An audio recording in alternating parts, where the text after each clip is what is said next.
Thanks for watching Mufti Habib Qasimi speeches. Subscribe and click the bell icon for more videos.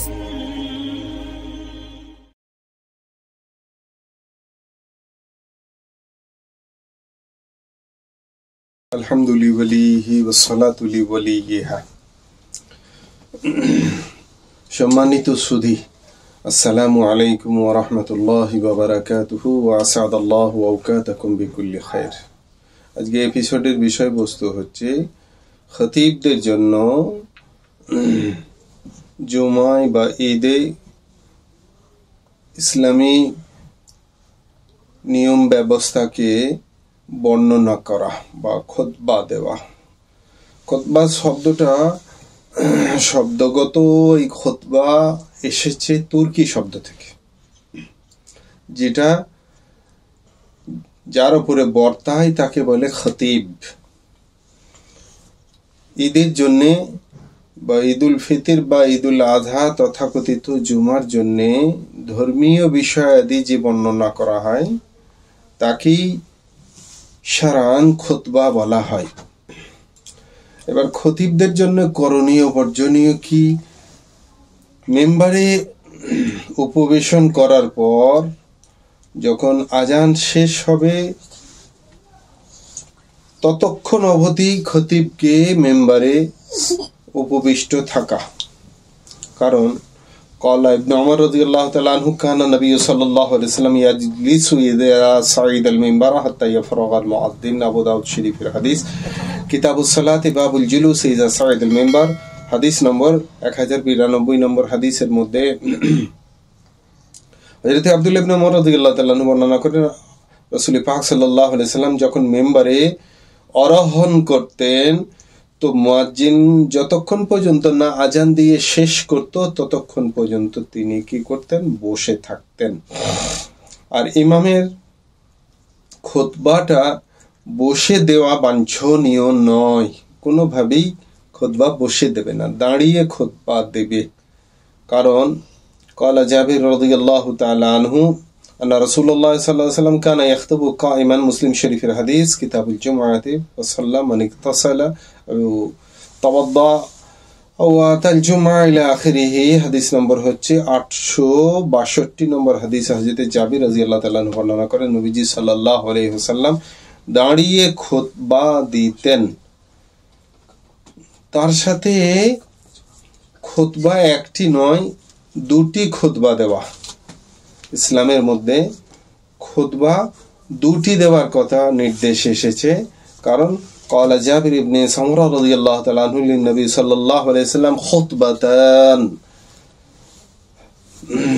আল্লাহ নবী সাল্লাল্লাহু আলাইহি সাল্লাম দুটি খুতবা দিতেন, হেতু মুসলমান সমাজের জন্য দুটি খুতবা দেওয়া নির্দেশিত। প্রয়োজন সাপেক্ষে কখনো উচ্চ স্বরেও খুতবা দেওয়া চলে। কারণ قال جابر بن عبد الله رضي الله تعالى عنه كان رسول الله صلى الله عليه وسلم إذا خطب احمرت عيناه على صوته، মুসলিম শরীফের হাদিস, কিতাবুল জুমআতি ফাসাল্লা ফি খুতবাতিহি জুমআ। হাদিস নম্বর হচ্ছে 868 নম্বর হাদিস। হযরত জাবির ইবনে আব্দুল্লাহ রাদিয়াল্লাহু তাআলা আনহু বর্ণনা করেন যে হুজুর সাল্লাল্লাহু আলাইহি সাল্লাম খুতবা দিতেন তো তিনার চোখ লাল বর্ণ হয়ে যেত, রক্তবর্ণ চোখ হয়ে যেত এবং উচ্চ আওয়াজ করে করতেন নবীজি সাল্লাল্লাহু আলাইহি সাল্লাম। তো প্রয়োজন বশত উচ্চ স্বরে খুতবা দেওয়া। আর তার সাথে খুতবা সবসময় ছোট করে করা। নামাজের থেকে খুতবা সবসময় বাঞ্ছনীয় হচ্ছে ছোট করা। নামাজ লম্বা করা আর খুতবা হচ্ছে ছোট করা। কারণ ক্বালা নবী সাল্লাল্লাহু আলাইহি ওয়াসাল্লাম ইযা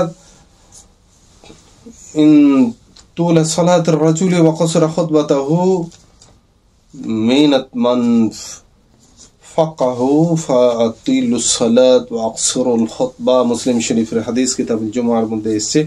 286 নম্বর 869 নম্বর হাদিসের মধ্যে নবীজি সাল্লাল্লাহু আলাইহি ওয়াসাল্লাম বর্ণনা করেন যে যে নামাজকে লম্বা করলো এবং খুতবাকে ছোট করলো সে বুদ্ধিমত্তার নিদর্শন দিল। অতএব নামাজকে লম্বা করো এবং খুতবাকে ছোট করো। আমাদের বর্তমান সমাজের নিয়ম হচ্ছে 12টায় খুতবা বয়ান শুরু হয়ে যাচ্ছে, 1:45 পর্যন্ত খুতবা, তারপরে নামাজে দাঁড়িয়ে 5-7 মিনিটের মধ্যে নামাজ হয়ে যাচ্ছে। নামাজ একটা ফরজ আমল, জুমার দিনের আল্লাহ তাআলা সমবেতভাবে সর্বজনীন সকলকে একত্রিত করে নামাজ আদায়গির ব্যবস্থা করিয়েছেন। গ্রাম থেকে গ্রাম, দূর থেকে দূরের মানুষ এসে একতাবদ্ধভাবে একত্রিতভাবে জুমার নামাজ আদায় করবে, তাতে যেন কোনো রকম পেরেশানি না হয়। তার জন্য খুতবা ছোট করো, নামাজকে যেটা একান্তই ফরজ জিনিস সেটাকে প্রয়োজন বোধে কি করো, লম্বা করো। সেই জন্য আমাদের বর্তমান সমাজ ব্যবস্থার কিছু পরিবর্তন সাধন তো বাঞ্ছনীয়। যারা বিচক্ষণ মানুষ তারা এ থেকেই শিক্ষা নেবেন যে নামাজ ফরজ জিনিস, সেটাকে নবীজির নির্দেশও রয়েছে, হেতু নামাজকে লম্বা করা, খুতবাকে ছোট করা। খুতবা বাংলাতে দেওয়ার শরঈ কোনো অনুমোদন নেই, তবে খুতবা যেটা দেওয়া হবে ইমাম কাগজে লিখে নিয়ে আসুক, কণ্ঠস্থ করিয়ে আসুক, সেইটার বিষয়বস্তুটা মুসল্লিদের সামনে উপস্থাপন এলাকাই ভাষাতে করা চলে। শরীভাবে সেটাকে মেম্বারে দাঁড়িয়ে আজানের পর নামাজের আগে খুতবা হিসেবে ইংরেজিতে, হিন্দিতে, উর্দুতে, বাংলাতে, এলাকাই ভাষাতে সেইটা করা বাঞ্ছনীয় নয়। শারআন যেভাবে নবীজি সাল্লাল্লাহু আলাইহি সাল্লাম এবং সাহাবাদের জমহুর সাহাবা থেকে, তাবেঈন থেকে, তাবেঈন থেকে, আমাদের যে সমস্ত আইম্মায়ে মুজতাহিদিন ছিলেন তাদের থেকে, বর্তমান ফিকহ শাস্ত্রের যিনারা স্কলার রয়েছেন তাদেরও নির্দেশনা যে শরঈভাবে অনুমোদিত এলাকাই ভাষাতে নয়, একমাত্র যেভাবে নবী সাল্লাল্লাহু আলাইহি সাল্লাম এবং পূর্বসূরীদের আমল ছিল সেইভাবেই আরবিতে খুতবা দিতে হবে। খুতবার মধ্যেই আল্লাহ তাআলার প্রশংসা, হামদ ও সানা এবং দরুদ দিয়ে শুরু করা। খুতবার মধ্যে প্রথমে আল্লাহ তাআলার প্রশংসা সূচক যে সমস্ত কথা সে ব্যবহার করতে চাই করতে পারে। হামদ এবং সানার আল্লাহ তাআলার প্রশংসা, পবিত্রতা, বরত্ব যা ইচ্ছা বর্ণনা করতে পারে, তার সাথে সাথে নবীজি সাল্লাল্লাহু আলাইহি ওয়াসাল্লামের প্রতি দরুদ পড়বে, তারপরে খুতবা শুরু করবে। কারণ হচ্ছে قالت عائشة رضي الله تعالى عنها فخطب الناس فحمد الله بما هو أهله ثم قال أما بعد। বুখারী শরীফের হাদিস, কিতাবুল জুমআর মধ্যে এসেছে, বাবুন মান ক্বালা ফিল খুতবাতি বা'দ সালাহ আম্মা বা'দ। 922 নম্বর হাদিস আম্মা জান সিদ্দিকা রাদিয়াল্লাহু তাআলা আনহা বর্ণনা করেন যে নবীজি সাল্লাল্লাহু আলাইহি সাল্লাম মানুষকে যখন খুতবা দিতেন, বর্ণনা দিতেন, ইসলামী নিয়ম কানুন শৃঙ্খলা তাদের সামনে ব্যক্ত করতেন, তখন কি করতেন? তিনি আল্লাহ তাআলার পবিত্রতা এবং তার গুণকীর্তন করার পর তারপরে তার উপযোগী আল্লাহ তাআলার যা কিছু পরত্ব মহত্ব গুণকীর্তন করার পর তারপরে বলতেন যে আম্মা বা'দ। আর তার সাথে খুতবার মধ্যে কোরআনে পাক পাঠ করা। খুতবার মধ্যে কি করা? কোরআনে পাক পাঠ করা। ক্বালা জাবির ইবনে সামুরা রাদিয়াল্লাহু তাআলা আনহু কানাত লিন-নবী সাল্লাল্লাহু আলাইহি ওয়াসাল্লাম খুতবাতান ইয়াজলিসু বাইনাহুমা ইয়াকরাউল কুরআন ওয়া ইযাক্কিরুন নাস। মুসলিম শরীফের হাদিস, কিতাবুল জুমআর মধ্যে এসেছে ফাসাল্লামা ইকতাসালা ওয়া তাআদ্দা ওয়া আতা আল-জুমআ ইলা আখিরিহি। 862 নম্বর হাদিসে হযরত জাবির ইবনে সামুরা রাদিয়াল্লাহু তাআলা আনহু বর্ণনা করেন যে রাসূল পাক সাল্লাল্লাহু আলাইহি ওয়াসাল্লাম দুটি খুতবা দিতেন এবং তার এই খুতবার মাঝখানে নবীজি সাল্লাল্লাহু আলাইহি ওয়াসাল্লাম উপবেশন করতেন মেম্বারের উপরে, আর খুতবার মধ্যে তিনি কোরআনে পাক তেলাওয়াত করতেন এবং মানুষকে উপদেশ দিতেন, ধর্মীয় আচার আচরণ জ্ঞান ইত্যাদি তিনি বন্টন করতেন। আর খুতবার মধ্যে বেশি করে সূরা কাফ ওয়াল কুরআনিল মাজিদ বাল আজিবু আন জাআহুম এই সূরাটা বেশি করে পাঠ করা। কারণ তাকুল উখতে উমরা আখাসতুল কাফ ওয়াল কুরআনিল মাজিদ মিন ফাই রাসূলিল্লাহ সাল্লাল্লাহু আলাইহি ওয়াসাল্লাম ইয়াউমুল জুমআ ওয়া হুয়া ইয়াকরাউ বিহা আলাল মিম্বার ফি কুল্লি জুমআতিন। মুসলিম শরীফের হাদিস, কিতাবুল জুমআ এর মধ্যে এসেছে 872 নম্বর হাদিসের মধ্যে এসেছে হযরত ওমর রাদিয়াল্লাহু তাআলা আনহুর বোন, ওনার হামশিরা ওনার ভগ্নী বর্ণনা করেন যে আমি সূরা কাফ নবীজি সাল্লাল্লাহু আলাইহি সাল্লামের মুখে শুনে শুনে কণ্ঠস্থ করেছি। অর্থাৎ রাসূল পাক সাল্লাল্লাহু আলাইহি ওয়াসাল্লাম প্রত্যেক জুমাতে মেম্বারের উপরে সূরা কাফ তেলাওয়াত করতেন, শুনে শুনে নবীজির থেকে শুনে শুনে হযরতে আমরা রাদিয়াল্লাহু তাআলা আনহু বোন বলছেন যে আমি মুখস্থ করে ফেলেছি। আর বিশেষ কোনো কারণ অবস্থায় কোনো কারণ এরকম পরিস্থিতি যদি হয় তাহলে খুতবাকে মাঝখানে কি করে ব্রেক করে দেওয়া যেতে পারে। যেমন বিশিষ্ট কোনো আলেম এসেছেন খুতবা চলাকালীন, সে পেছনে বসে আছে, কি জায়গা পাচ্ছে না, এমন পরিস্থিতি, দেখে ওই খুতবা ওখান থেকে বন্ধ করে তাকে আহ্বান করা চলে। বিশিষ্ট কোনো আল্লাহওয়ালা, আল্লাহর ওলি কোনো বুজুর্গ এসে গেছেন, একদম শেষ বেলায় উঁচু করে মসজিদে ঢুকছেন, ইমামের চোখ পড়ে গেছে, খতিবের চোখ পড়ে গেছে, সেইখান থেকে খতিব কি করবেন, খুতবাকে ব্রেক করে দিয়ে হযরত আপনি আসেন, ওখানে মসজিদের দরজায় না বসে আপনি এগিয়ে চলে আসেন, এ কথা বলা চলে। বিশিষ্ট স্কলার, কোনো ফকিহ, কোনো মুফতি, কোনো আলিম, কোনো বুজুর্গ, কোনো আল্লাহর ওলি যদি হঠাৎ এসে পড়ে বা এরকম কোনো এমন জরুরি পরিস্থিতি এসে দাঁড়ায়, সেই রকম কালীন কি করা যাবে, খুতবা মাঝখানে ব্রেক করে দিয়ে কথা বলা যাবে। কারণ নবীজি সাল্লাল্লাহু আলাইহি ওয়াসাল্লাম থেকে এরকম ভাবে সাবিত আছে। লাম্মা জালাসা ইবনে মাসউদ আলা বাবিল মসজিদ নাদাহু রাসূলুল্লাহ সাল্লাল্লাহু আলাইহি ওয়াসাল্লাম ওয়া ইয়াখতুবু ফাকালা লাহু তাআল ইয়া আব্দুল্লাহ ইবনে মাসউদ। আবু দাউদ শরীফের হাদিস। আল্লাহ নবী সাল্লাল্লাহু আলাইহি ওয়াসাল্লাম খুতবা দেওয়াকালীন দেখতে পাচ্ছেন যে আব্দুল্লাহ ইবনে মাসউদ রাদিয়াল্লাহু তাআলা আনহু মসজিদের দরজায় বসেছেন। মসজিদ ভর্তি হয়ে গেছে, এবার বাঞ্ছনীয় খুতবা শোনার জন্য যেখানে জায়গা পাবে সেখানে বসে যাবে এবং খতিবের দিকে নিজের রুঝান তৈরি করবে, তার দিকে মনোনিবেশ করবে। তা দরজাতেই বসে গেছেন। নবীজি সাল্লাল্লাহু আলাইহি ওয়াসাল্লাম বললেন, ইয়া আব্দুল্লাহ ইবনে মাসউদ তাআল, এদিকে এসো, ভেতরে এসো। তো এরকম বিশিষ্ট জনের উপস্থিতিতে বা বিশিষ্ট পরিস্থিতির উপরে খুতবা মাঝখানে ব্রেক করে দেওয়া চলে, নবীজির থেকে সাবিত আছে। আর দুই, খুতবার মাঝখানে যে খতিব তিনি বসবেন, সেই বসাকালীন অন্য কিছু মামুলাত নয়, চুপচাপ। অনেকেরই অনেক কিছু দেখা যায় না, খতিব যখন খুতবার মধ্যস্থলে বসবেন তখন কোনো কথাবার্তা নয়, কোনো অন্য মামুলাত নয়, একদম চুপচাপ বসে থাকা। কারণ قال ابن عمر رضي الله تعالى عنه كان النبي صلى الله عليه وسلم يخطب خطبتين كان يجلس إذا صعد المنبر حتى يفرغ أراه المؤذن ثم يقوم فيخطب ثم يجلس فلا يتكلم ثم يقوم فيخطب। أبو داود شريف الحديث كتاب الصلاة باب الجلوس إذا صعد المنبر 1092 নম্বর হাদিসে ইবনে উমর রাদিয়াল্লাহু তাআলা আনহু বর্ণনা করেন, রাসূলুল্লাহ সাল্লাল্লাহু আলাইহি সাল্লাম দুই খুতবা দিতেন এবং যখন মেম্বারে উপবেশন করতেন, যখন মুয়াজ্জিন আজান সম্পাদন করে নিত, তারপরে তিনি উঠে খুতবা দিতেন, তারপরে আবার বসতেন, কিন্তু কথা বলতেন না, তারপরে আবার দাঁড়িয়ে, তারপরে তারপরে আবার দাঁড়িয়ে আবার খুতবা দিতেন। তাহলে দুই খুতবার মাঝখানে নবীজি থেকে যে বসা সাব্যস্ত আছে, তার সঙ্গে সঙ্গে এটাও সাব্যস্ত আছে যে নবীজি কোনো কথা বলতেন না। আর ইমাম বা খতিব যখন খুতবা দেবে, ইমাম আলাদা হতে পারে, খতিব আলাদা হতে পারে। আমাদের দেশে রেওয়াজ নেই, এই বঙ্গীয় বাংলাদেশের মধ্যে ইমাম যিনি থাকেন জুমার দিনের জন্য স্পেশাল খতিবকে আনা হয়। আর এটা আনা বাঞ্ছনীয়। যারা স্কলার রয়েছেন মাদ্রাসায়, জবরদস্ত ফকাহারা থাকেন, তাদেরকে শুধু ওই বাচ্চাদের জন্যই আমরা ব্রেক করে রেখে দেবো, এটা বাঞ্ছনীয় নয়।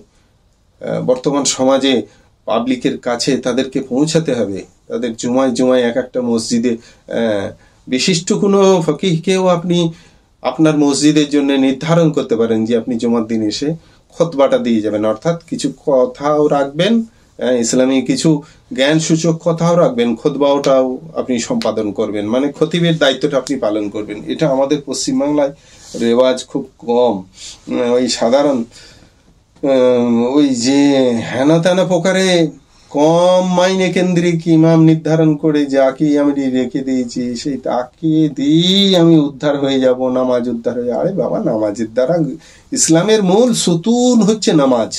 ইসলামের আহকামাত হাজারো মামুরাত আছে, হাজারো নয় লক্ষ লক্ষ মামুরাত আছে। সে সম্বন্ধে আপনাকে ইমাম, সাধারণ একটা ইমাম যার পড়াশোনার গতিবিধির সম্বন্ধে আপনি কিছুই অবগত নন, তার আসনাদ দেখলে বুঝে আসবে তার জীবনে পড়াশোনাকালীন কি কোনো আদর্শ নেই।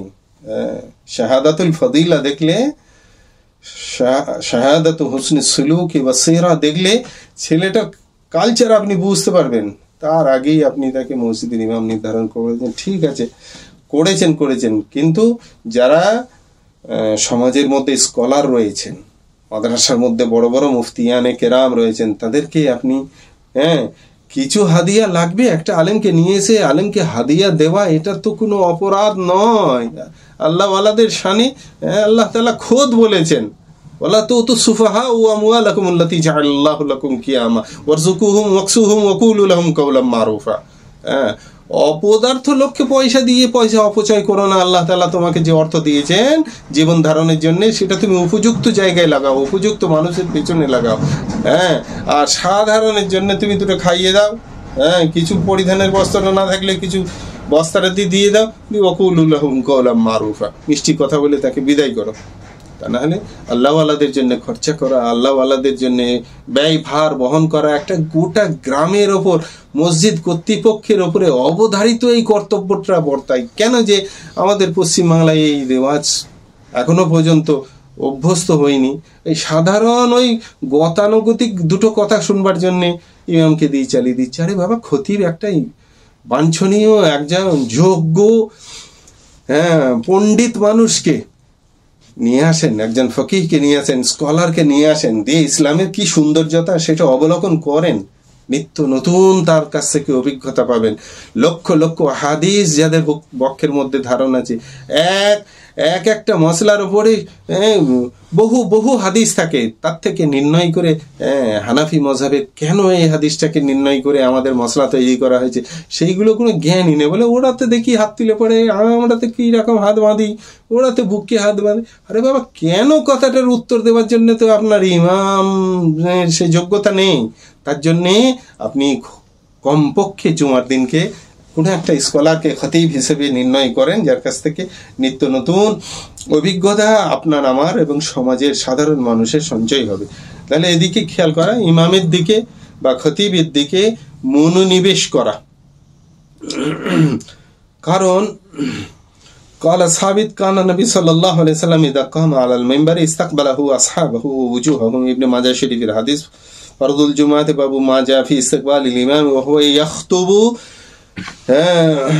69 নম্বর পৃষ্ঠার মধ্যে এসেছে, হাদিস নম্বর 1136 নম্বর হাদিস। হযরত সাবিত রাদিয়াল্লাহু তাআলা আনহু বর্ণনা করেন যে যখন মেম্বারের উপরে রাসূল পাক সাল্লাল্লাহু আলাইহি ওয়াসাল্লাম উপবেশন করতেন, তখন আমরা সবাই তার দিকে মনোনিবেশ করতাম।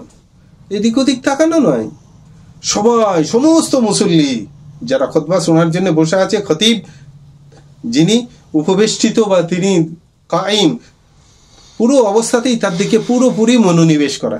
এর দ্বারা তার থেকে জ্ঞান অর্জন হবে। এই কথাটা বড় বড় স্কলারদের কাছ থেকে আমি শুনেছি। ছাত্র যতক্ষণ পর্যন্ত না তার শিক্ষকের চোখ দেখতে শিখবে, ততক্ষণ পর্যন্ত সে শিক্ষকের কাছ থেকে কিচ্ছু পাবে না।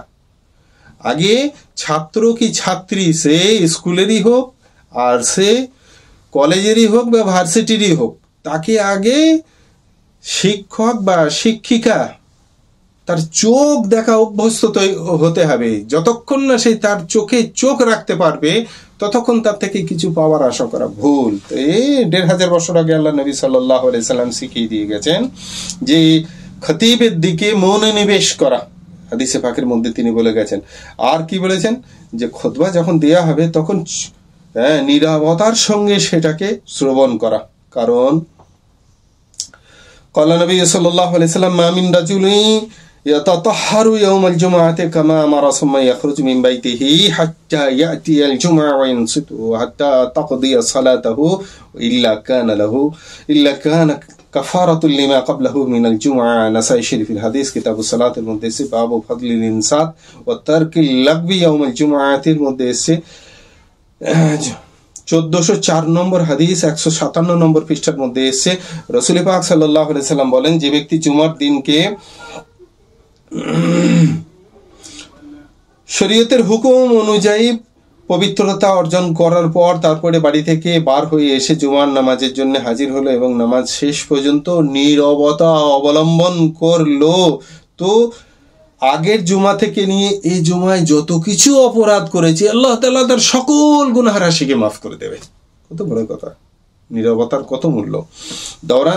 আর তার সঙ্গে সঙ্গে খুতবা চলাকালীন কথা না বলা, এমন কি কেউ যদি কথা বলে তাকে ইশারাতেও প্রতিহত না করা, এরকম করা হয়।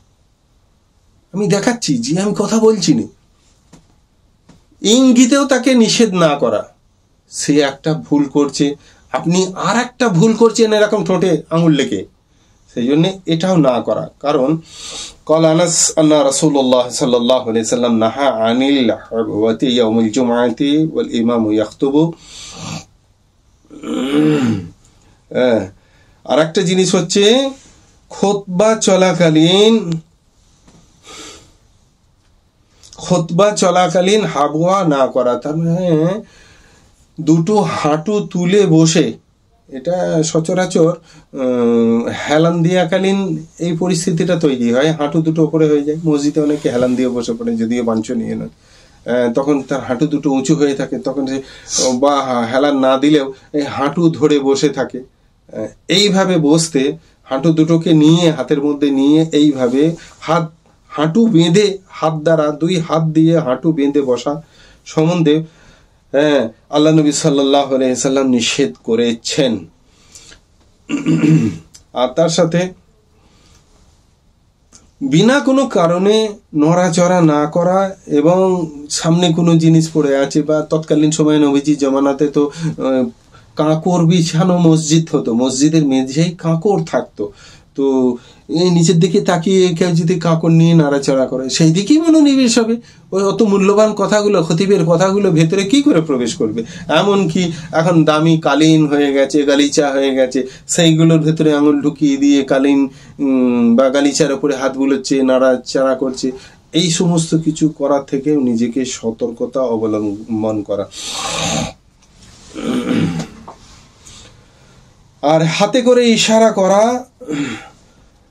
তাকেও প্রতিহত করা, কেউ কথা বলছে তাকে এরকম করে প্রতিহত করা, এটাও নিষেধ এসেছে। ক্বালা নবী সাল্লাল্লাহু আলাইহি ওয়াসাল্লাম মান কামা ইয়াউমুল জুমআতি ওয়াল ইমামু ইয়াখতুবু ইনসুত ফাকাদ লাগা। তিরমিজি শরীফে আবুল জুমার মধ্যে এসে বাবু মা জাফি কারাহিয়াতুল কালাম ওয়াল ইমামু ইয়াখতুবু 512 নম্বর হাদিসের মধ্যে এসে আল্লাহ নবী সাল্লাল্লাহু আলাইহি ওয়াসাল্লাম বলেন, যখন জুমার দিন খতিব খুতবা দেবে, খুতবা দেওয়াকালীন কাকে বলা যে চুপ করো, অথবা তাকে চুপ করার জন্য ইঙ্গিত করা, এটাও একটা খারাপ কাজ, এটাও একটা নিষিদ্ধ কাজ, লঘু কাজ, অপদার্থ কাজ, এগুলো করণীয় কাজ নয়। সে ভুল করছে বলে আমিও তাকে ম্যাডাম করবো, ইঙ্গিতে হোক আর মুখে বলি হোক, এগুলো চলবে না। আর খুতবার সময় কোনো নফল নামাজ পড়া, কথা বলা, এগুলো কিছুই চলবে না, বুঝেছে? সুন্নত নামাজ পড়বে, কারণ জুমার আগে 4 রাকাত সুন্নতে মুআক্কাদা আছে, জুমার পরে 4 রাকাত সুন্নতে মুআক্কাদা আছে, আর মধ্যস্থলে ইমাম যেটা ইমামতি করবেন সেটা হচ্ছে জুমার 2 রাকাত ফরজ আছে, আর অবশেষে 2 রাকাত সুন্নতে গায়ের মুআক্কাদা নামাজ আছে। তাহলে ইমাম যদি খতিব যদি খুতবা শুরু করে দেয়, মানে খুরুজ খতিব আলাল মিম্বারে লিল খুতবা যদি হয়, মানে খুতবার জন্য বার হয়ে এসছে, সেই 12টার সময় এসে বায়ান করার জন্য বসলো, তার জন্য নামাজ বন্ধ করা কোনো শরীয়তের নির্দেশনা নেই। যখন খুতবা দেওয়ার জন্য খতিব মেম্বারে উপবিষ্ট হবে, তখন আর কথাও বলা চলবে না, নামাজও পড়া চলবে না। ক্বালা ইবনে শিহাব ফাখারাজু ইমাম ইয়াখতাউ সালাত ওয়া কালামুহু ইয়াখতাউল কালাম। মুয়াত্তা ইমাম মালিকের মধ্যে বাবু মা জা ফিল ইনসাতি ইয়াউমুল জুমআতি ওয়াল ইমাম ইয়াখতুবু, সাফা নম্বর 36 এর মধ্যে এসেছে, 228 নম্বর হাদিস। ইবনে শিহাব জুহরি রাহমাতুল্লাহ আলাইহি বর্ণনা করেন যে ইমামের বার হয়ে আসা নামাজকে বন্ধ করে দেয় এবং ইমামের কথা, ইমামের যে কথা মানে খুতবা, কথাকে বন্ধ করে দেয়। নামাজও চলবে না, কথাও চলবে না। কখন? ইদা খারাজাল খতিব, ওই খতিব সাহেব বার হয়ে এসে বেলা 12টার সময় এসে বায়ান শুরু করেছে, তার জন্য নামাজ বন্ধর কোনো নির্দেশনা শরীয়তের মধ্যে হুকুম নেই। খুরুজ লিল খুতবা যদি হয় তখন আর কথা বলাও চলবে না, নামাজ পড়াও চলবে না। ওয়া আখির দাওয়ানা আনিল হামদুলিল্লাহি রাব্বিল আলামিন ওয়া সলাতু ওয়াস সালামু আলা সাইয়্যিদিল আমবিয়া ওয়াল মুরসালিন।